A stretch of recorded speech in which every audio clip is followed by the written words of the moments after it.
Howdy, howdy. Welcome back. It's another Workshop Wednesday. This time, the edition is a strategy session edition, and we're going to talk today about how to hire the perfect measurement marketer. Now, also, if you are potentially looking for a job in measurement marketing, you will want to pay attention to this as well, because then you know their side of things. All right, before we go too far, my name is Chris Mercer. Welcome. Everybody calls me Mercer. You should as well. I am the co-founder of MeasurementMarketing.io. Whether you found us through some of the podcasts and talks that we give, through maybe some of the platforms we share a little bit of our content with, like CXL Institute, Measure Summit, Digital Marketer, etc.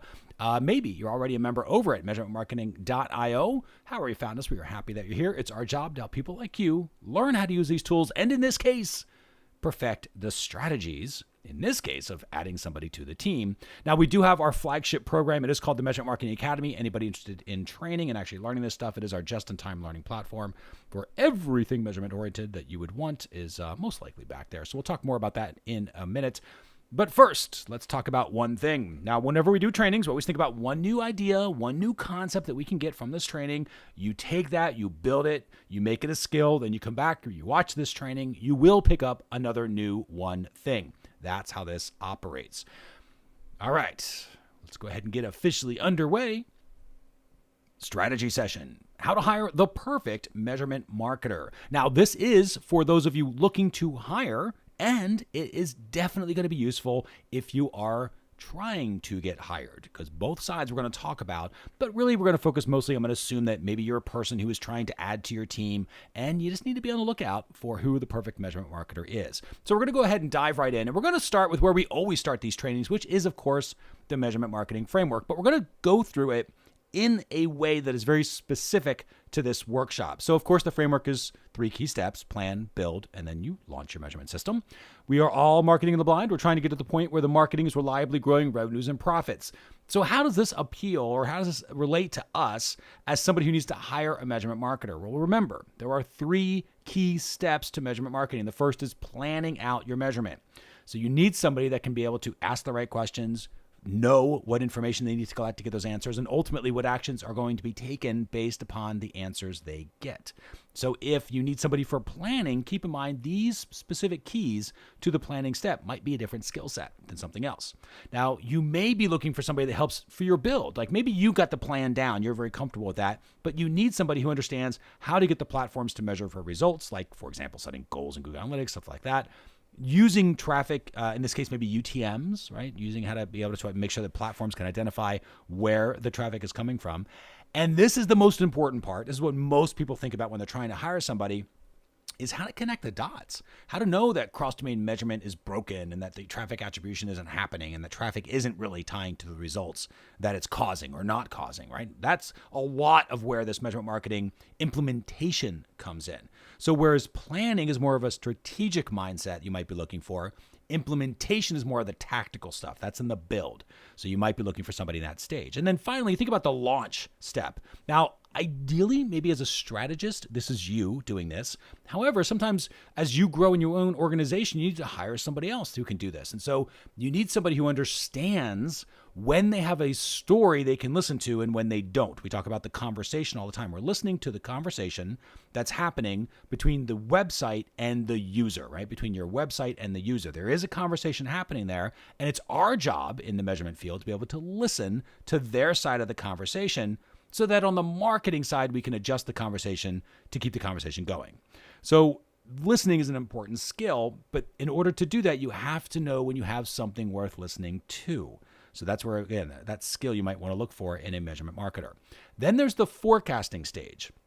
Now, this is my personal favorite out of all of these. I think it's the most powerful, but this is where a measurement really levels you up. Measurement is not about knowing what's working and what's not. It's really beyond that. It's supposed to tell you what's about to happen next. That's when you really have nailed measurement down. And I know this from experience. We've done this for many, many years. We know what's happening next in our organizations. We are able to predict and forecast that because we are so good at measurement. So maybe you need a measurement marketer that thinks along those stages. And then finally, optimize, right? What is the thing that needs to change?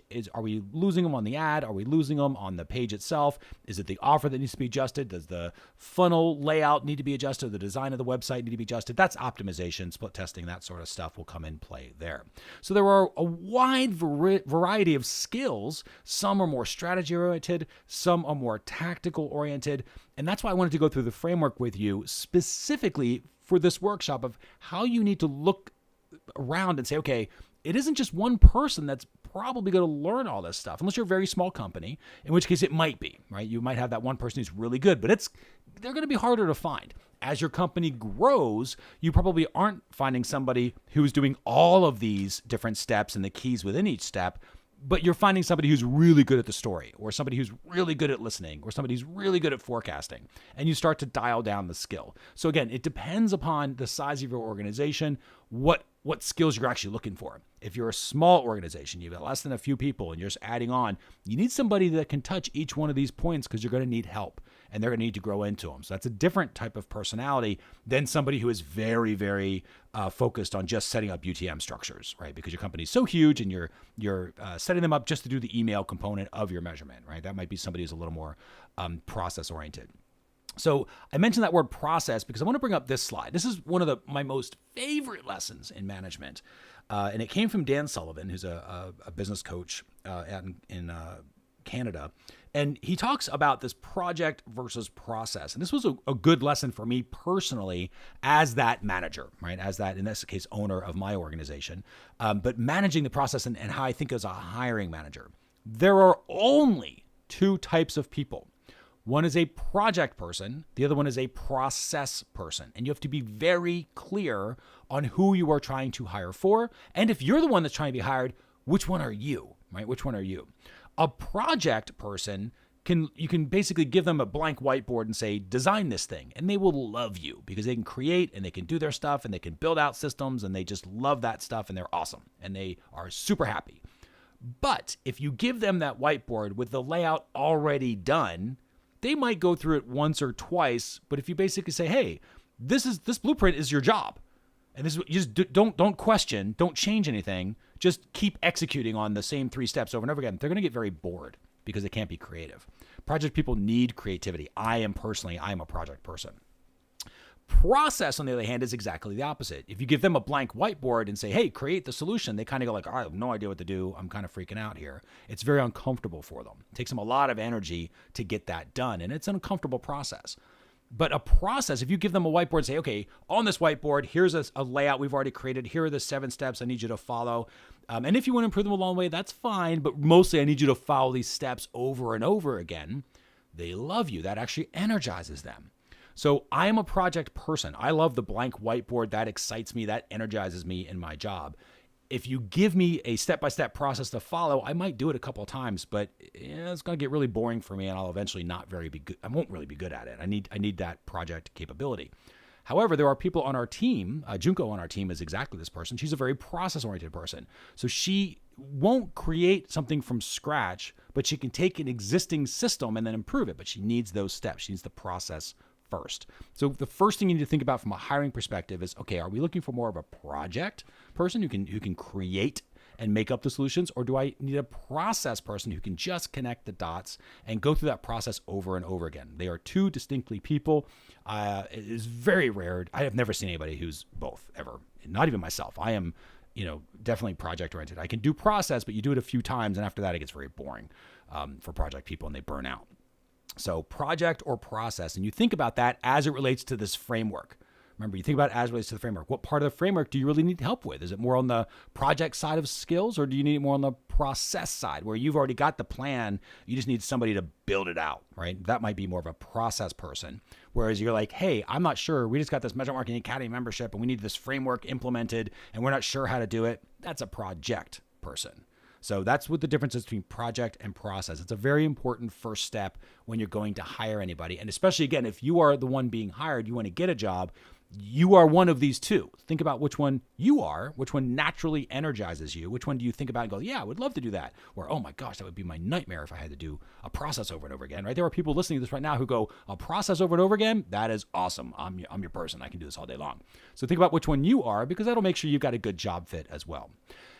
Now let's dive into the meat of this. And we're going to talk about the hiring funnel here, because I'm going to show you a couple of things, a couple of different ways to think about it. So the hiring funnel is pretty simple to go through, but I'm going to build this out. We're going to go through components. I'm going to show you with what is our favorite teaching tool, Lucidchart here. So this is a very simple hiring funnel. And there are 3 stages. This is exactly the one that we do for our own organization. It's the one I suggest that you do for yours as well. It works incredibly well. So we're going to go through this a step at a time. Let me just move these over very quickly here. There we go. All right. So the first step is your job posting. You have a bunch of candidates that are going to see your job posting. Now, I'm going to zoom in here a little bit so we can make it a little easier to see. So a bunch of candidates to see your job posting. What is the goal first of your job posting? What is the goal of the job posting? Now, you might be thinking to yourself, well, the goal of the job post would be to attract the right candidate. In which case, I would say that is not actually the goal. And this is what hopefully can be a one thing from a hiring perspective for you. The goal of your job post is not to bring in, to attract the right candidate. It is to repel, right? It is to repel the wrong candidate. And you're going to notice this as a pattern. So the job posting is not to attract, it's to repel. So if all of these individuals are coming in and they see your job posting, what you're looking for is by the end, maybe you've got 3 people over here who are like, okay, you know what? This sounds pretty interesting. I think I'm with it, right? I like what this company's doing. I like what the job posting seems like it fits me. But these other ones are repelled by it. They're like, nope, this is not for me. I shouldn't do it. This is how you measure your success. You do not measure it by the number of people that are making it through. You measure it by the number that you're kicking out. Right? That's what you do. Your goal is to not have a whole lot of people here. You don't want all these people making it through the job posting. You want only the right candidates through the job posting, which means the job posting has to be written in a way that repels the people who are not going to be a good fit for you. Now, how do we do that? So we'll move these guys over here. Okay. How do we do that? There are really 3 things you need to focus on your job posting. First is you need to make sure they have the right skills. And this is exactly how we do it with ours. So you make sure that your job posting mentions the skills that they should have, right? It needs to have that. So what skills do they need? And these are the hard skills. Like if you need them to know how to set a goal in Google Analytics or a conversion event in GA4, or to know how to do cross-domain measurement in Tag Manager, write those down because they need to know those skills. And if over here, let me zoom out a little bit so we can see everybody. If over here, everybody goes, yeah, I have those skills, they make it through. And if they see this and go, oh, I don't have those skills, they don't, right? That's the idea. But skills is not enough. You also need to make sure that the person that you're potentially hiring for, remember, this is just the first step, that these are the people who are, even before they apply for the job, you got to sort of start weeding people out here. So first they have to have the right skills. Then they have to have the right supervisor fit, right? So this is like whoever the manager is, whoever that boss is, whoever that direct report is that they're going to be going to, that they're going to be reporting to, you got to make sure it's going to be a good fit for them. So if that person, maybe it's you, maybe it's somebody else on the team, if you're a larger organization, if that person is a big micromanager, like we all have had those bosses in the past where they're constantly checking up on us all the time, that's just who they are, then you need to hire somebody who works well in that environment, right? With that particular person that they're going to be interacting the most with. So again, maybe it's not even a supervisor role, but maybe just the person they're going to be interacting the most with, because you want to make sure that those 2 people gel, right? They have to get along, and you don't want to hire somebody who hates being micromanaged and then give them to a supervisor who will only micromanage them. That would be a nightmare for you, and you're going to be replacing this person anyway soon. So you got to make sure it's that. And again, I'm talking specifically for maybe the HR person, the person who's going to be hiring, but also think about if you're a candidate and you might want to look for a job.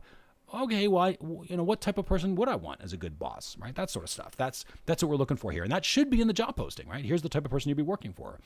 Then you level it out a little bit more. And this is where it goes to the company itself, right? This is your culture fit. So this is your company culture. However your company culture is. Ours over at measurementmarketing.io, I like to say is we are very structured, but we are informal. We joke around a lot. We have fun. We're not too quote unquote corporate-y. We don't speak corporate. We understand it, but that's not the languaging that we use in our own organization. And I write our job post whenever I'm writing a job post for a candidate that we're looking for. I write it in a very informal way. It's not very corporate speak. But that's by design, because I want somebody who relates to this sort of informal culture that they are going to be a part of. We are not very structured to the level of a very large Fortune 500 company, because we just don't need that. But others are. You might be, in which case you do need to make it a little more corporate. If people have to follow a certain structure and use certain languaging and jargon, you want them. So I might, in my job post, I want to make sure they've got the right skills. If, let's say they're working with me as an individual, here's what my management style is like. I'm going to follow up, but I'm basically going to leave you alone, but I want to make sure you get the results done. I'm flexible on schedule, but you got to make sure you're on the hook for it. And then the culture. We're a pretty informal organization, but we are constantly learning and growing, and we move fast and we rely on each other, and you need to be that type of individual. So it's like we will put these different things in the job posting because remember, our job is to repel these individuals. We do not need people who don't have a prayer of getting this job. We do not need them applying for the job because it's not a numbers game. It's a quality game. And people think hiring is a numbers game. It's not. It's a quality game. So I want to make sure these individuals do have all these reasons. They look at this, go, nope, that's not me. Or because there are people, I've known them for sure, where they just really like the corporate feel and structure, and they will not like the small business sort of, nimble and they might see it as chaos on, for our company culture because they need something large and structured, and that's okay. But I would need to let them know that up front so they do not apply for the job, because the worst thing in the world is to hire somebody who will just end up spinning out anyway, who's going to be unhappy anyway. So that's sort of how the job posting does its thing. And remember, the whole point is to make sure that you get the right candidates so that they come through here and they go, oh yeah, I want to actually apply. Doesn't mean they got the job, obviously. It's just the application process. It's the first step of your hiring funnel. Then for the people that apply, you go to the application stage. Now, I actually do a little bit more of a weed out on some of this stuff where we do little things like you have to apply with a certain subject line. We set up filters. This is up to you. So we set up subject line filters or something along those lines where if they have the right subject line, I was going to put in filters here. You can build whatever filter process you want, but the idea is that as they apply, did they apply following the directions? So again, a simple one would be like, if you're going to send me an email, let's use that as a generic example. If you send me an email that you're applying for this job posting, let's say the job posting was for a measurement marketer, I might say, okay, I need you to just put in the email, whether it's the subject or maybe the first sentence of the email, I might say, tell me, that you're a GTM rock star, something like that. Well, remember, at this stage, and this is especially when you're the one doing the hiring, this candidate will be the best they will ever be at this stage because they do not have the job. They're going to do everything they can to get the job. So they're going to show you your best. Remember, if you're the one trying to get a job, you are at your best at this point. You are on your very best behavior trying to show the organization you're trying to get a job for that you deserve this job, right? That's how this works. So what we're doing is when you set up a filter like that says, hey, make sure in the first sentence you tell me that you're a GTM rock star or something along those lines, you're measuring for, do they pay attention to detail, which clearly is a measurement thing, and are they able to follow instruction? Obviously a measurement thing, right? You're testing for skills already, not just by them saying, yes, I have those skills. They are demonstrating skills, right? So this is what becomes, a filter. This is like a demonstration filter, I guess we can call this. But that's the idea is you're starting to have them demonstrate the idea that they actually do have the skills versus up here when they go to the job posting, they apply. They just tell you, yeah, I've got those skills, right? They think it makes sense, which it is. It's a necessary first step. But the very first thing your hiring funnel should do is demonstrate some skill, right? That they have it. And the candidates that do that, then you give them to the application process. This is kind of what I have set up in ours. So optional step, but highly recommended. So once they get to the application phase, what is the goal of the application phase? The goal of the application phase, is it to find the right candidate? No, it is not. It is to, and I'm just going to put kick out because that's really the idea. It's to kick out the wrong candidates. That's what the job of the application is. So not everybody, let's say we have everybody that comes through here. And let's say that of the people who came through here, maybe this one person, they didn't follow directions and they didn't say they were a GTM Rockstar or whatever the thing was that we were looking for to try to filter them out. So I'm just going to make them a little gray. So they went down. But these other two, they continue on. So they go to the application phase. So then what we will do is we will create in our application phase, not just name, name, address, details, enter your resume, all that sort of stuff, though that's important. So you always have the normal stuff. The things that make it unique to your application need to be the additional things besides, the sort of standard stuff that you're used to a job application for. This is an application for a specific job. So you can do things like rate yourself 1 to 10 on Tag Manager, on Google Analytics, on Google Analytics 4, on Parquet, right? And you might be going, okay, well, what's the Parquet platform? I don't know Parquet. And I literally just made up that word in my head. I hope it's not an actual platform out there. It's not intended to be. But the idea is that if you have an application, somebody's saying, Tag Manager, I'm a 10. Google Analytics, I'm a 10. Google Analytics 4, I'm a 10. Parquet, I'm a 10. Well, they just failed a decoy question. So you put these decoy questions in your applications. So that is for 2 reasons. Again, you're testing for, are they, I'm just going to call them decoys. Are they somebody who is detail oriented enough to see that and be like, I don't know what Parquet is. I have no experience. And are they truthful, or are they just filling in dots, which a lot of people do? And maybe you've done this in the past as an applicant. I would suggest you don't do it anymore, because this is how this can be seen. But use decoys, because these decoy questions, when it's like, do you have experience with this? And they go, yep. Well, they don't, because you just made up that word. So make up stuff. I don't think there's any problem with that at all. Don't do it in your entire application, but have a couple of decoy questions in there that are meant for them to say, okay, yeah, I actually have no experience with this. And you go, cool, you shouldn't have, because that's what the idea of it is you're testing truthfulness and how truly active are they in the application process. Because it couldn't be that they're lying. It could also be that they're just going too fast. They weren't really looking at the detail. And do you want to hire that person who's doing that at the application phase? Because they're going to do that with your measurement as well. And you do not want that. They're going to skip steps. That's a problem. So the application phase is another hurdle to get through. Its job is to kick out candidates who don't have the skill set that you need, right? That's what its job is. So that's where we're going to put our little kickouts over here. So let's say that in this particular case, this particular individual just didn't make it, right? They got kicked out. We'll kind of gray them out. So they got kicked out because they answered a decoy question wrong. I will also do other things, confirmations. So we'll call these confirmations. And this is where you say something like, maybe you have a part-time job and you just want this to be a part-time job. So you can put in here, hey, while this is a part-time job, we are open to people who want to do full-time employment. And if you can go full-time in the next 90 days and you're really looking for full-time, that would be ideal. Could you let us know? And if somebody says, yes, I really am looking for full-time employment, but I'll take your part-time job, that might be a reason to kick out. Not a guarantee, but they're basically telling you like they're going to settle for your job, but they're really going to keep looking for a full-time job because that's what they want. Now, a lot of times we might do something, especially with a vendor. Sometimes this is harder because we all have outsourcing, and it's sources like Upwork and places like that are great for vendors.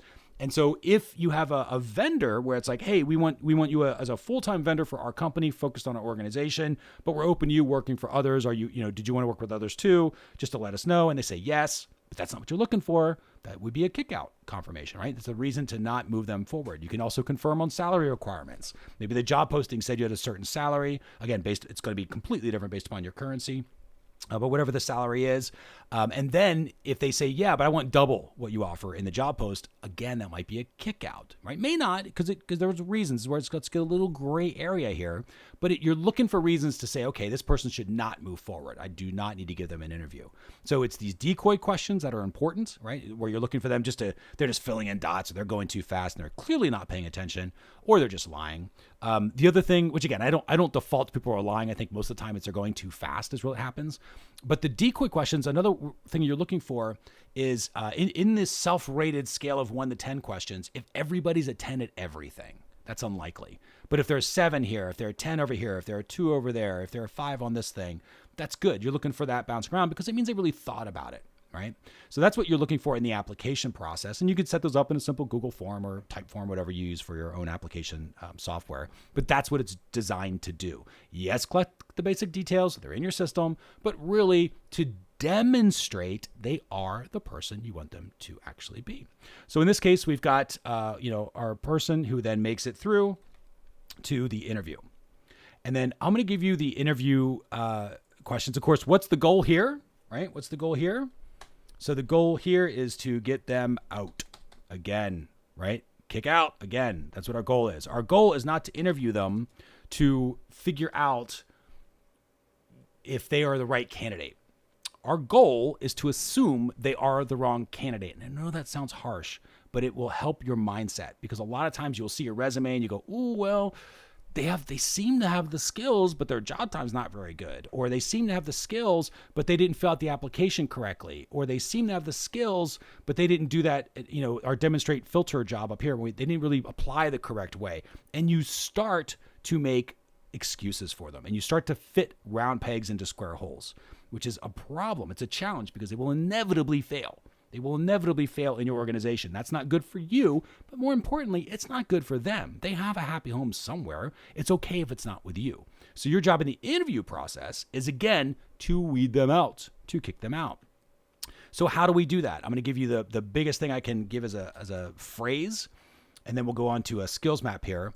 And it's going to be, just remember this phrase. You'll use this again and again. Tell me about a time when.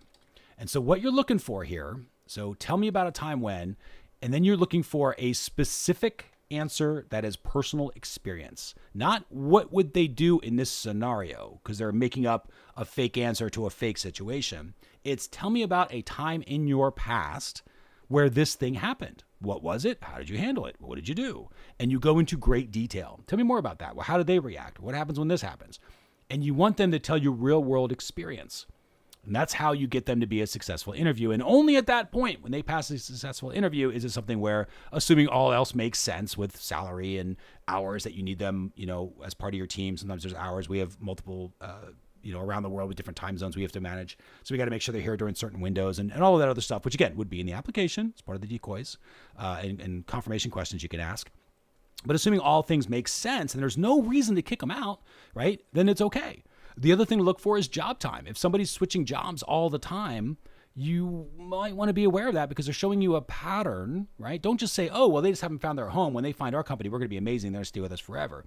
If you're looking at somebody who is changing jobs routinely every 3 to 6 months, you're just going to be one of those positions because that's what they've done in the past. Now, if they were one company, but they switched job titles over every 3 to 6 months, well, now you're seeing somebody who's being promoted within an organization, which is great, right? That might be perfect for what you need. Or it might not. Maybe you don't offer promotion capability and you don't want somebody who's growing through your organization or wanting to grow so quickly because they're going to get bored and they're going to leave. They're going to go find other opportunities if you don't give it to them. So again, it's find reasons to kick them out. It helps you to see things a little bit clearly or at least more clear from a management perspective, from a hiring perspective.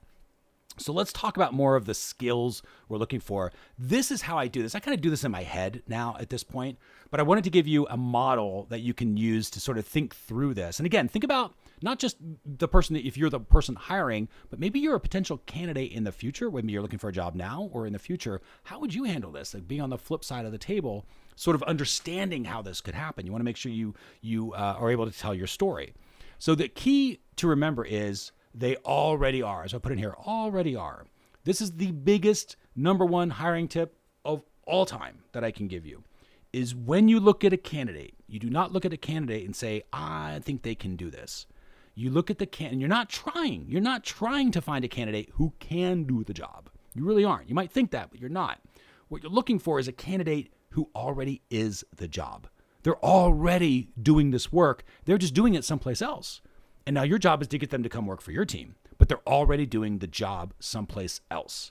And so does that mean that they're a measurement marketer in their organization? No, not at all. It just means that they're doing the job someplace else. Now, what is the job? Could be made up of a bunch of different skills. So you sort of write down all the different skills you're looking for that might fit this particular job. Now, of course, I did not put in here, but you could have maybe your job requires they must know how to set up Tag Manager with Google Analytics for conversion events and use Explore reports. Like maybe you're that detailed where already you have that skill, then obviously you would want to make that a skill too. But I wanted you to think bigger than that. Because I think a lot of people naturally think about the tiny skills that they might need, like the tactical stuff, like setting up cross-domain measurement. Okay, great. Using UTMs. Okay, great. Simple skills. But it's the other skills that are even more important than that because that stuff can be taught. You can teach somebody how to use Google Analytics. Obviously, we do that all the time at the Measurement Marketing Academy. But what you can't necessarily teach are these softer skills that are more important. So are they an individual who already is proving that they offer support to their team, right? So you might, in one of your tell me about a time when questions, let's say, for example, you've got a boss that they're going to be working with that they know, you just know they're difficult and they don't give a lot of direction.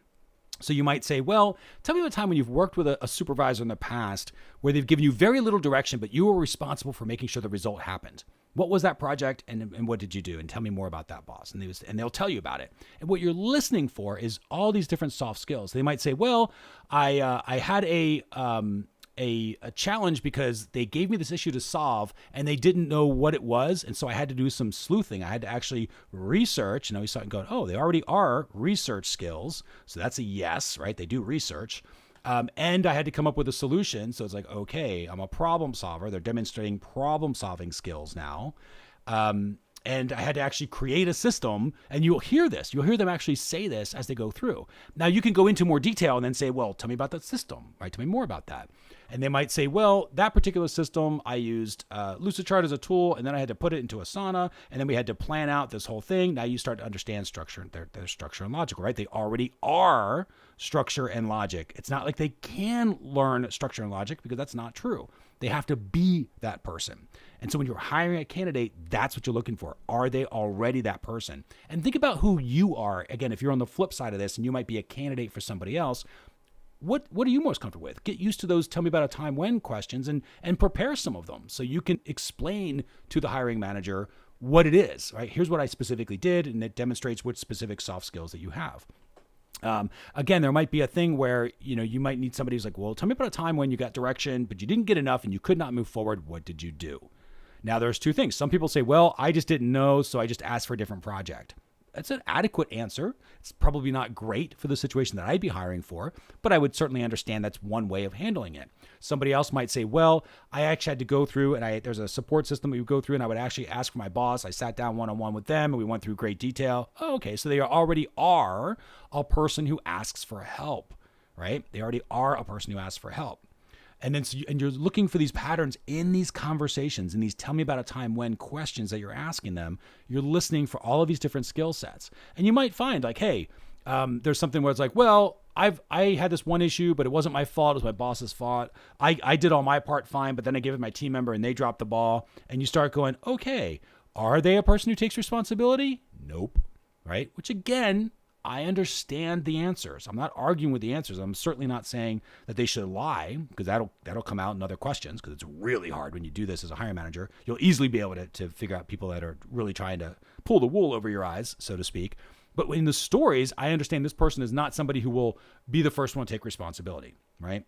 And sometimes that position that you're trying to hire for requires that. I think with measurement marketing, it does require a certain set of responsibility because the tools are going to change. There wasn't a thing called Google Analytics 4 this time last year, or barely. I think it had just been announced. Before it was called Web and App Analytics, and before that it was nothing.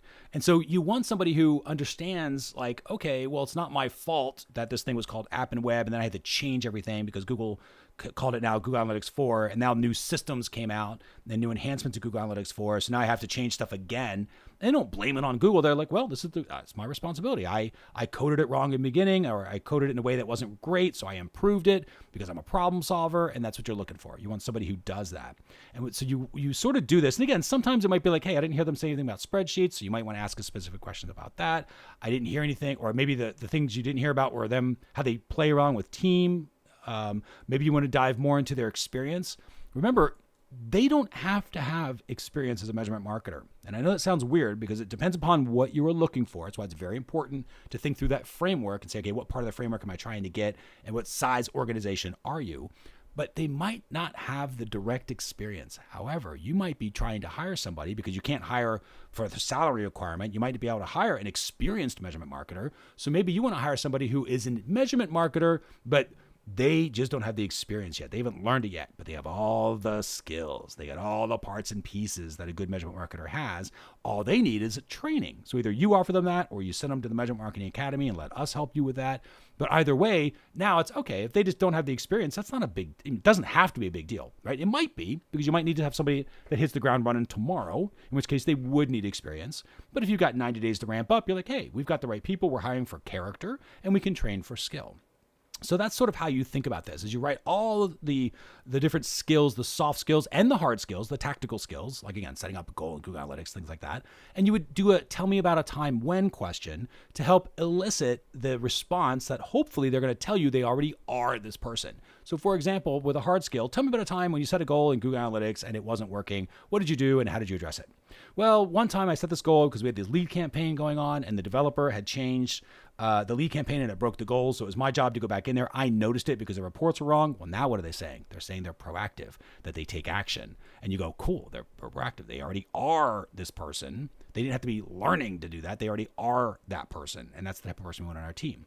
So that's how that works. And of course, then you go through with like, how did you debug the goal? Well, I went in and I checked the URL and they had changed the parameters. And so I just adjusted the goal in Universal Analytics and it worked just fine. And then I made sure that Tag Manager was set up properly to make sure that the GA4 conversion event was correct. Now, maybe you don't have the skill to understand half of what they said, right? Maybe. That's okay, because you're just looking for the skills, right? You're just looking for the skills. Now, remember, if you're part of the Measurement Marketing Academy, you can go through the courses, the tactical courses, just to get familiar with stuff. But there's a lot of strategy courses as well to help you sort of speak measurement, so you can sniff out if they're maybe not quite telling you the full picture.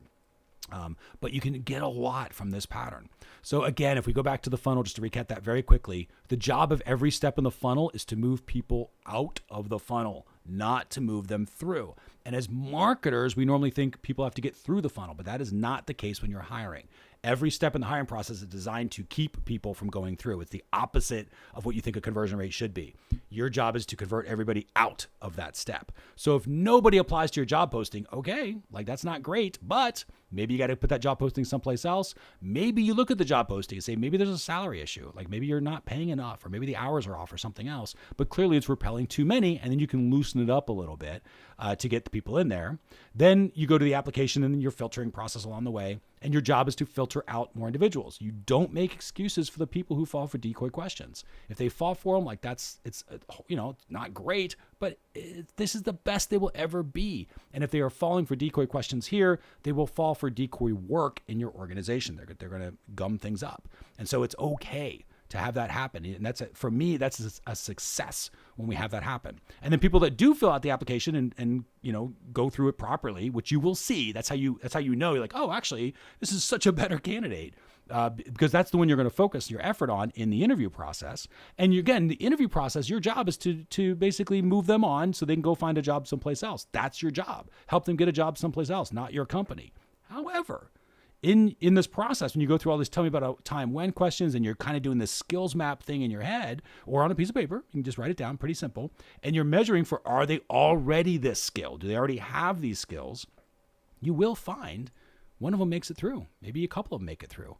And then you can actually start offering. You can say, okay, you know what? It's the candidate. Who do you hire? You hire the one that survives. You hire the one that makes it through the funnel, because the job here is not to have 25 quote unquote qualified candidates, because there's never that many qualified candidates for a job. If there is, your funnel process is too easy to get through and you need to tighten up certain steps so that by the end, you're not interviewing 30 people. You're interviewing, maybe 3.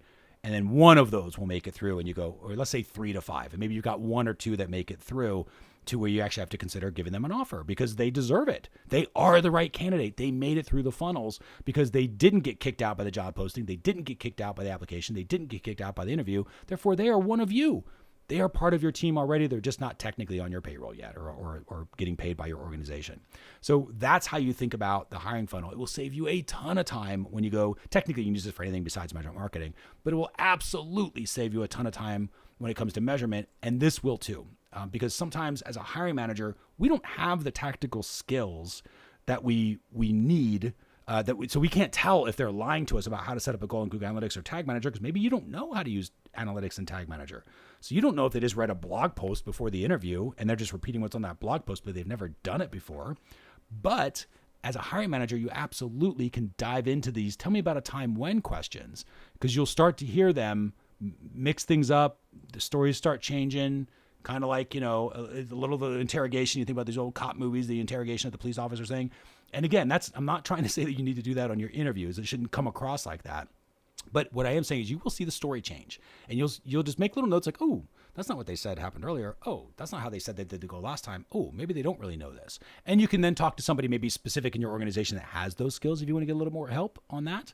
But this will save you a ton of time, effort, and energy, and it will produce candidates who are better suited, where there's never a guarantee. But by and large, you will end up hiring more quality candidates, and they will stick with your organizations much, much longer as you go through this funnel. So again, when you think about this, you always start with the framework. So do you need somebody who's there for planning, somebody to really help build out the measurement, or somebody to help use the measurement, which might be the more analyst side of things, and then you want to figure out the specific skills, the soft skills for that job, and the hard skills, those more tactical skills like Google Tag Manager, Google Analytics, whatever, right? Google Data Studio, depending what the job is. And then think about your organization, because a smaller organization, that person's going to have to lift more of these. They're going to have to be good at planning, building, and launching. We've got some incredible people like Sarah and Julie from our team that are incredible at doing that. They are fantastic at doing this. Amari with our team handles the launch stuff. He does a lot of the launch, some build, but mostly launch, because he's mostly in the marketing side. So he's really using the measurement really well. So that's sort of how we think about it. And then again, as your organization grows, the focus gets narrowed. You're hiring somebody for probably a specific part of the framework, but if you're very small, you're probably hiring them to do all of the framework. Also keep in mind, again, if you hire the right character, you can train for skill. That is not just a saying, it is absolutely true. You can do that. You just got to hire for the right soft skills. And then we can train them for you if you want to use the Measurement Marketing Academy, or you can obviously train them through whatever resources that you have available in your own organizations. So what was your one thing through this whole hiring funnel concept? Hopefully you got a few things. I know for me, and I've hired literally probably over 1,000 or so at this point individuals throughout my career. I've gone through this process a lot. It is a cooked process that works extremely well when you use the hiring funnel. And the biggest mindset shift for me was one, I mentioned that you have to hire the people who already are the job, not people who can do the job. You want people who are doing the job. They're just doing it someplace else or in some other form, but they are doing the work already. You just need them to do it for you, and they need to demonstrate that they're already doing the work. And then you can train for skill again if you need to. But the other thing was that the goal of hiring is not to get a bunch of people into the hiring funnel, is to get them out of the hiring funnel as fast as possible. You're always trying to repel them, to kick them out. So as you go through, then you, of course, hire the ones that are quality at the end. Now, next week's workshop, we happen to have 2 strategy sessions this month, because we had five Wednesdays. So we're going to do another strategy session. This time, it's going to be an in-depth guide to the Measurement Marketing Framework, all the parts and pieces we will talk about, give you some secret sauce about each one of the steps so you can go through and understand it and how it works and operates. So that, again, from a strategy perspective, you'll understand the framework a little bit better. That might also help you implement measurement. It could absolutely be used to help implement measurement a little bit easier in your own organization and to improve your measurement systems, because you'll have that framework. But of course, it'll also help you hire if you need that as well. So if you would like to make sure you get that workshop, just subscribe. We're over 2,500 subscribers at this point. Yay! Working on moving up to 2,750. So that's our next new goal. Thank you for all of those who are continuing to leave the kind comments, spread the word, share. Love that. So please take a look at that. Subscribe, and then make sure you get notified, because it'll send that out to you. You also have the option, if you so choose, you could also subscribe. We like subscribers too, but there is a free level of our measurement. We call it the Measurement Marketing Toolbox. So it's a free level of our membership platform, and it gives you the most recent workshop Wednesday. You always see the most recent one back there, plus a bunch of tools. So a little more tactical oriented, but if you are somebody who's doing some of the tactics and wants some measurement tools, this is definitely going to help you out. And then, of course, there are some planning tools back there that help with forecasting, traffic tracking toolkit, planning out dashboards, things like that as well. So something for everybody back there. Measure.tip/WW will take you there. Just the name and email, you can create your free account. And I did mention the Academy at the very beginning of this training. That is our flagship program. It is our just-in-time learning platform. It is not a place where you're going to watch every single course and workshop that we have, because we create content faster than you can use it or watch it, for sure. I promise you that. So we're doing this to help you get through this stage, right? You and your team members to get through this stage. That's why it is created. So what it actually looks like, and I'm going to show very quickly as we go through. When you come in the academy, you basically have access to these 6 blocks here. The win courses, the workshops, the toolbox, the winner circle, community, and the Ask Instructor support. Of course, just generic managing account stuff. So let's go through these, at least these main pieces here. The win courses, win stands for what I need. We do this because I think there's a lot of courses out there where they're like, oh, we have a million different videos, but you don't need a million different videos about Google Analytics. You just need to know how to set the thing up. So you'll see how they're organized by topic. We're like, here's how to set it up. Here's how to use it. Here's the basics of using it. Here's the more advanced stuff with Beyond Basics. Here's Google Analytics 4, right? Here's how to do it with e-commerce. And so we go through these wins. They're focused courses as they go through. Then we change them all the time. We do either new updates or a new course every 4 to 6 weeks. This is one of their newer courses. That was an update to a replacement for one of the existing ones that we did called the Measurement Marketing Framework. Before that was an update for Google Analytics 4 that we just did in August 2021. Here, Google Optimize was before that. Before that, we did Tag Manager server side, which is kind of the newest version of Tag Managers out there. So we either do a new one or update an existing one to make sure that the content remains useful for you. And this is just traditional courses. In addition to the courses, right, in addition to these win courses, you also have the on-demand workshops. That course looks like this. You can see this is the Workshop Wednesday that's happening for this week, so that's why it's there. But you also have the past workshops. They've all been edited down where obviously tours of the Academy are scraped out of them because Academy members don't need that. They're already Academy members. But we have edits. They're edited down what we call student editions, so they are much shorter. They are focused. They have lots of zoom effects, things like that, so that people can go through here, search for things, either get caught up on all the what's new changes that have come through the different platforms, go through maybe some basic stuff that they want to make sure they've got the skills, or, hey, I didn't know I could do this. Let's go through and, watch this. More advanced stuff. Sometimes it just kind of gives some tools on like, hey, I didn't even know you could measure offline conversions or set up iframe cross domain measurement without using cookies, that sort of stuff. And then, of course, strategy sessions, which is hopefully where you are definitely focused on, of like understanding what are the different metrics, how do I use them, how do I talk about this stuff with my team, how do I use the stuff my team's giving me, all of that goes on here. So that is that particular component of it. Again, completely searchable database, pulls up all the lessons, all the workshops. And the workshops are great because they allow us to turn on a dime, so to speak, where we can, if something changes with the platforms like Tag Manager or Google Analytics, we can create a workshop about it so you're updated as fast as possible. And sometimes there's just a topic that's just not big enough for an entire course. So we create a workshop about it. So you can, like the iframe cross domain thing, like that's why throw that into a course when that doesn't appeal to most people, or most people don't really need that. But if you do, we'll create a workshop for it. So that's how that works. So you have the courses and the workshops.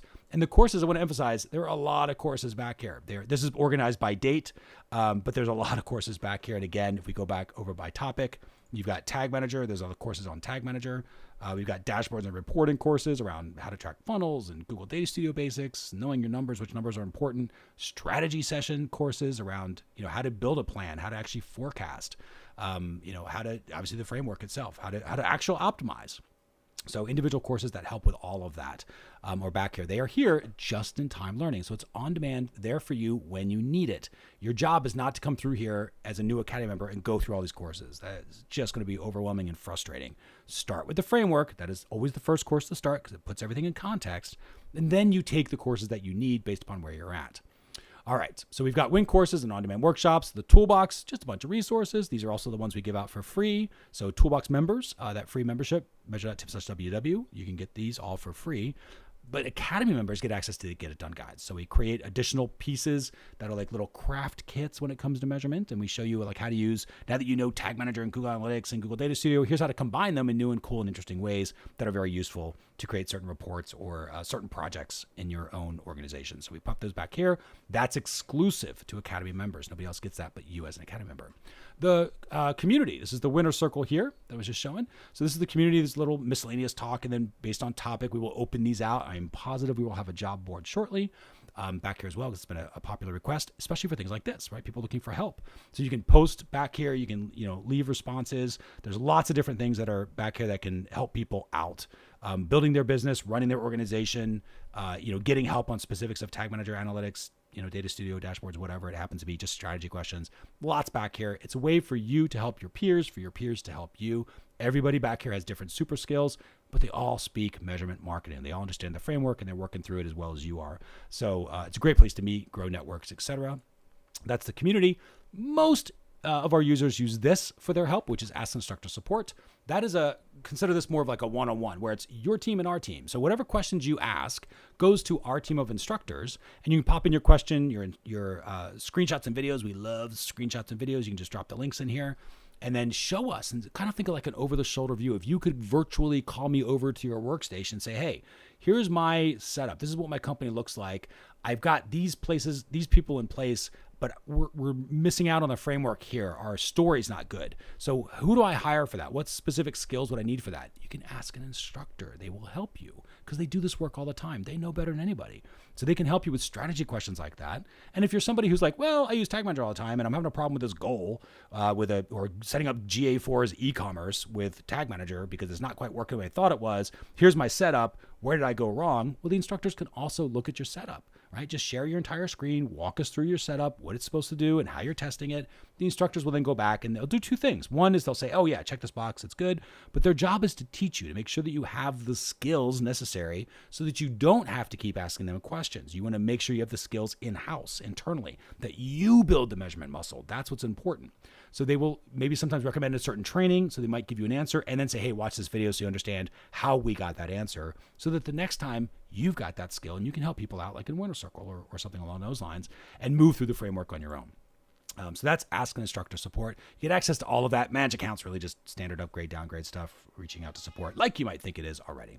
So with that, you get the courses, the Ask Instructor, the on-demand workshop, and Winner Circle community. The courses themselves, you get access to absolutely everything, including all updates. Any new courses, you get access to all. We don't restrict anything. Ask Instructor Support. Ask as many questions as you want. It's unlimited. You can do that. You can ask 12 questions a day. Typically, you figure answers are going to come back within 24 business hours. So it's answers within hours, not days. The on-demand workshop library, there are hundreds and hundreds and hundreds of workshops back there. More every week. There's new ones back there. So it just gets bigger and bigger. On-demand library, again, your job is not to watch every single workshop. That's not what it's for. But it's for when you have a question about something, there's probably something there that can help you. So you can get unstuck at 2 a.m. if it happens to be something that's crazy and there's not an instructor that's on call at that point. So you want to make sure that you can get unstuck and on the way. The library helps you with that. And of course, the Winner Circle community where you can reach out to the different members and get help or offer your help. I find that the best way to learn something is to teach it. It's why I love doing these workshops because I get to teach you all this stuff all the time. And as I teach, I better learn. It makes the skill stronger inside me because I'm able to teach it in different ways.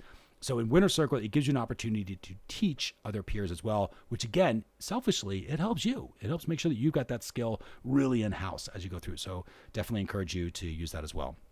Overall, when you add up all those numbers, it is a total of over $8,500 in training and support. I think at this point, it's probably closer to $9,000 because we keep adding content to it. But the idea, again, is not that you're supposed to watch all the videos. It's just that whatever support you're going to need to get measurement done, to make it through the framework, you're going to have. And you've got access to that every single month that you are an Academy member. And now, of course, this is the part where call to action. If you haven't already, really consider joining the Measurement Marketing Academy. It is a fantastic platform. It is there to help you make it through this. So whatever you need at whatever time you need it, as your organization grows, as you grow through the organization, you're able to get what you need from the Measurement Marketing Academy. It grows with you as well. We've got your back when it comes to learning this stuff. So to learn more about the Measurement Marketing Academy, what it all has, and the current options that are available, just go to measure.tips/getacademy. Again, measure.tips/getacademy. And with that, we'll officially wrap this one up. This has been Strategy Session, how to hire the perfect measurement marketer. Thanks again for watching this workshop, and we'll see you on the next one. Take care.